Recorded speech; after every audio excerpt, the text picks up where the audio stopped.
a real-life story, the case of the Queen versus Dudley and Stephen.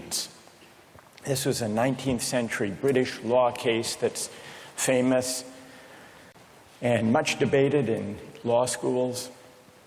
Here's what happened in the case. I'll summarize the story, then I want to hear how you would rule, imagining that you're the jury. A newspaper account of the time described the background. A sadder story of disaster at sea was never told than that of the survivors of the yacht Mignonette. The ship foundered in the South Atlantic, 1,300 miles from the Cape. There were 4 in the crew. Dudley was the captain, Stevens was the first mate, Brooks was a sailor, all men of excellent character, or so the newspaper account tells us. The 4th crew member was the cabin boy, Richard Parker, 17 years old. He was an orphan. He had no family, and he was on his first long voyage at sea.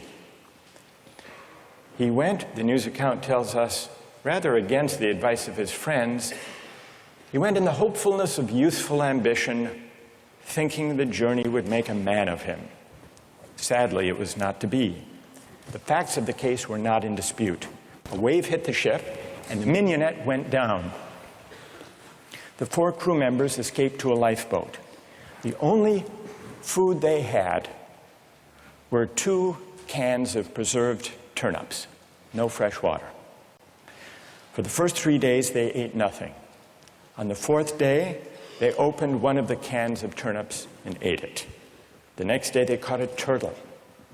Together with the other can of turnips, the turtle enabled them to subsist for the next few days, and then for 8 days, they had nothing. No food, no water. Imagine yourself in a situation like that. What would you do? Here's what they did. By now, the cabin boy, Parker, is lying at the bottom of the lifeboat in the corner because he had drunk seawater against the advice of the others, and he had become ill, and he appeared to be dying.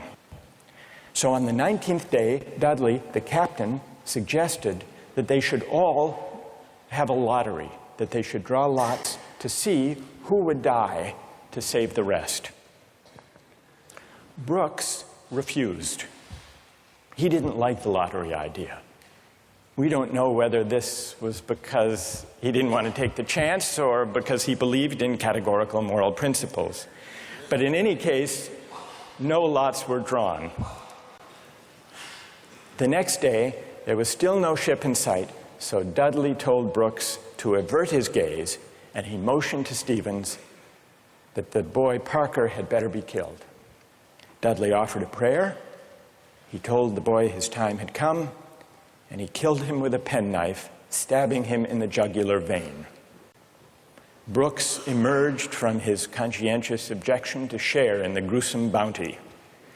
For 4 days, the 3 of them fed on the body and blood of the cabin boy. True story. And then they were rescued. Dudley describes their rescue in his diary with staggering euphemism, quote, "On the 24th day, as we were having our breakfast, a ship appeared at last. The 3 survivors were picked up by a German ship. They were taken back to Falmouth in England, where they were arrested and tried. Brooks turned state's witness. Dudley and Stevens went to trial. They didn't dispute the facts. They claimed they had acted out of necessity. That was their defense. They argued, in effect, better that one should die so that 3 could survive. The prosecutor wasn't swayed by that argument. He said murder is murder, and so the case went to trial. Now imagine you are the jury, and just to simplify